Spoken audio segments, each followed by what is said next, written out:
What if the next clue to Jerusalem's future was buried beneath your feet and just surfaced? Tonight, we're chasing the most searched questions on the city everyone watches. New discoveries under the city of David, the status quo storm on the Temple Mount, viral red heifer claims, and the fragile return of travelers to a city that never sleeps. Stay with me, and I'll show you hidden stones pulled from active digs, policy shifts explained in plain language, and how ancient symbols collide with today's headlines. So you walk away with receipts, maps, and rare context most people never see. Let's begin in the dust and light of the city of David. Crews are peeling back layers at the Pool of Siloam, the place tied to Second Temple Jerusalem and pilgrimage routes, moving from fenced-off glimpses to a full public excavation plan. Authorities announced a staged opening so visitors could literally watch the dig unfold, with the full pool to be revealed over time. Imagine walking along the slabs that fed the city's ritual life while the team around you is still brushing the past back into view. That's not nostalgia, it's policy you can stand on, because opening a site rewires traffic, tourism, and scholarship for years. Slide a few meters east, and you hit the quiet shock of ritual architecture from the First Temple period. A rare complex, rock-hewn rooms, carefully planned features has been reported on the city of David's eastern slope. Finds like these recalibrate timelines. They don't just add color, they force new questions about everyday religion in Judah nearly 2,800 years ago. What people did before and after they brought offerings, how water flowed, who supervised purity. When a structure like this appears, it doesn't sit alone. Pottery, residue, and microfines follow, and each item is a breadcrumb that leads us forward to how faith became infrastructure. Keep that thread. It knots directly to the disputes on the plateau above. Not every revelation comes as a wall or a stair. Sometimes it's a whisper on clay. Wet sifting soil from near the western wall turned up a sliver of Akkadian cuneiform. Royal-style correspondence that hints the kingdom of Judah was late paying tribute to Assyria. 1 inch of text, and suddenly you're in the office drama of kings, deadlines, chariot officers, and the thin ice of vassal diplomacy. This is why archaeology matters to the present. It shows Jerusalem wasn't isolated but wired into imperial networks, and policy choices then and now echo across maps. Hold that thought as we climb to the Temple Mount, where a single sentence can shake a region. On the Mount, the phrase you'll hear again and again is status quo. In simple terms, Muslims pray at the Al-Aqsa compound. Non-Muslims may visit in limited windows, but do not pray there.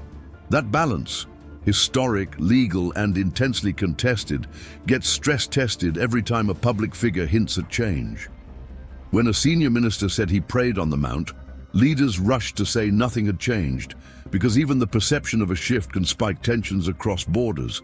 You'll see the same pattern in regional reactions, statements, condemnations, clarifications, all mapping to a sensitive line everyone recognizes, but few can fully define. In this episode, we'll separate rules from rumors and show you exactly which levers can move and which cannot, without consequences. Why does this status quo debate feel like a live wire?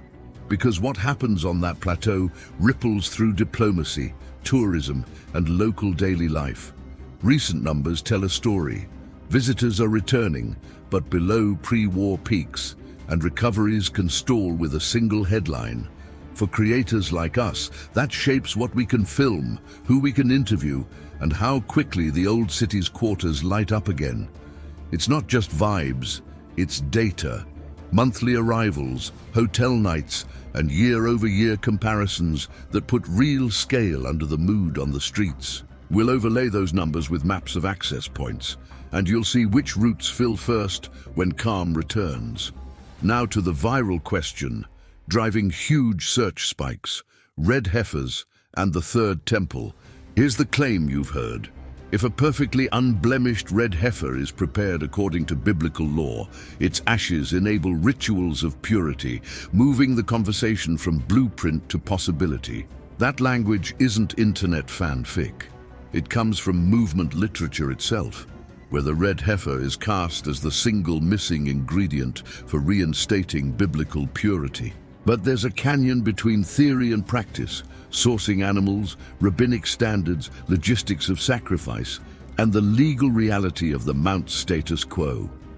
In short, we'll show you what's doctrine, what's activism, what's publicity, and what's actually on the ground right now. Here is how the rest of this film flows, so you can track the story and never feel lost. First, stones and systems. We turn the camera back to the Pool of Siloam and ask a deceptively simple question. When you open a pilgrimage pool to the public, what else opens with it? Watch how paving stones create footfall, how footfall creates commerce, and how commerce funds more research. We'll stand on the southern steps, trace the pilgrim route with overlays, and show how one dig changes 10 neighboring streets. Then we'll jump cut to the dam research tied to the Siloam area. Evidence that ancient engineers were fighting drought and flash floods with serious infrastructure centuries before anyone wrote climate adaptation. When a city manages water, it manages life and the politics that follow life. Second, texts in the earth. We'll magnify that cuneiform sherd and walk through the chain of custody, how wet sifting works, why small finds matter, and what a single Assyrian dispatch does to our mental map of Judean sovereignty. We'll stack the sherd beside Hezekiah-era stories and ask, were these kings improvisers, reformers, or both? As you watch, every artifact gets 3 labels: devotion, administration, and adaptation. By the end of the segment, you'll feel how governance, worship, and survival braided together here, and why the braid phrase so easily in public debate. Third, the plateau's pressure points. We'll map the status quo with the clarity of a subway diagram. Who administers which gate? What does visit but not pray look like in practice during peak holidays? Where do rumors start, and how are they verified or debunked? We'll put recent statements on the timeline, overlay official clarifications, and show you how a few words can travel faster than any camera crew. If you've ever wondered why a quiet morning can become a trending topic by afternoon, this is your guide. Fourth, searches, tours, and thumbnails. Because you're here for the internet heartbeat, we'll tie search spikes to specific moments on the ground. An excavation update, a minister's quote, a viral video from the Mount. Then we go practical. If you're planning a visit, which quarters wake first when the city exhales? Where are the safe sightlines for filming without pressure points? And how do repeating motifs, olive branches, domes, wall blocks, help viewers instantly locate your story in the scroll? We'll test a palette, Jerusalem stone, deep navy, antique gold, against 3 lighting conditions, and explain why your thumbnail should whisper, not shout, in a city that already speaks loudly.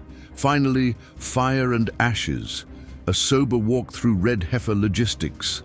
Think less sensational, more procedural, standards for blemishes, age windows, priestly training, site selection, and the legal mountain you must climb if sacrifice intersects with the Mount status quo. We'll read directly from movement documents, contrast that with mainstream rabbinic positions, and show you how journalism covers the story when symbols collide. When this segment ends, you'll know the vocabulary of the conversation and how to spot info ops versus real steps. As the camera returns to the stones, the through line becomes clear. Jerusalem is a feedback loop. Excavations change streets, streets change stories, stories change policy, policy reshapes excavations. That loop is why the city dominates searches. When you hear Pool of Siloam opening, it's not just a headline, it's a rerouting of bodies, budgets, and belief. When you see a 1-inch sherd on your feed, remember it can weigh as much as a wall in the court of history.